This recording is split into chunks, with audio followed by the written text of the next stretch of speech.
მარაბდის ბრძოლა მე-17 საუკუნის საქართველოს ისტორიაში ერთ-ერთი ყველაზე მასშტაბური სამხედრო დაპირისპირება იყო, რომელიც ქართველთა მარცხით დასრულდა. თუმცა ყიზილბაშების განცდილი უზარმაზარი ზარალის შედეგად ჩაიშალა შაჰ აბასის განზრახვა. საბოლოოდ დაეპყრო და ირანის ნაწილად ექცია ქართლ-კახეთი.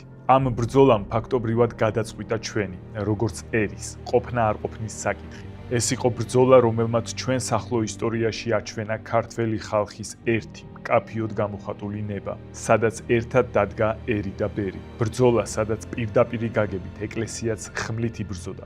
4 ეპისკოპოსი საომარი აბჯრებით წინ მიუძღოდა ქართველთა ლაშქარს. 2 მათგანი ბრძოლის ველზე გმირულად დაეცა. ირანი შაჰ თამაზ პირველის დროიდან აქტიურად ცდილობდა, თუმცა მთელი ქვეყნის დამორჩილებას თითქმის ვერასდროს ახერხებდა.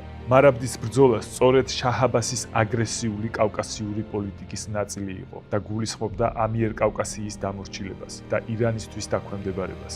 მიუხედავად მარაბდასთან გენერალურ ბრძოლაში დამარცხებისა, ქართველებმა შეძლეს ომის გაგრძელება და შემოსული ირანული საარმიო ნაწილების განადგურება. ყველაფერთან ერთად ქართლ-კახეთის არმია მტერს ძალიან ჩამორჩებოდა რიცხოვნობით და 50,000 სპარსელის წინააღმდეგ სულ 20,000 მეომარი გამოჰყავდა.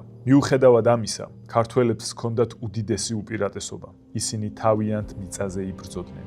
იბრძოდნენ საკუთარი რწმენისა და სამშობლოსთვის.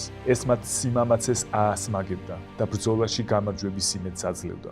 კიდევ ერთი უპირატესობა ქართველებისა ის იყო, რომ ადგილობრივი მოსახლეობისგან შემდგარი რაზმები ირანული სამხედრო ნაწილების ჯარისკაცებს ბევრად აღემატებოდნენ როგორც სამხედრო ხელოვნების ფლობით, ისე სიმამაცითა და ბრძოლაში გამოცდილებით. როგორც დაცემული სატანა ხარობდა მაცხოვრის ჯვარცმით, ასე ხარობდნენ ყიზილბაშები მარაბდის ველზე მოპოვებული გამარჯვებით. თუმცა ამაოდ, როგორც მესამე დღეს მკვდრეთით აღმდგარმა მაცხოვარმა სძლია სიკვდილს, ასევე ქართველმა ერმა, რომელმაც სამსხვერპლოზე მიიტანა თავისი საუკეთესო შვილები, მიიღო საზღაური.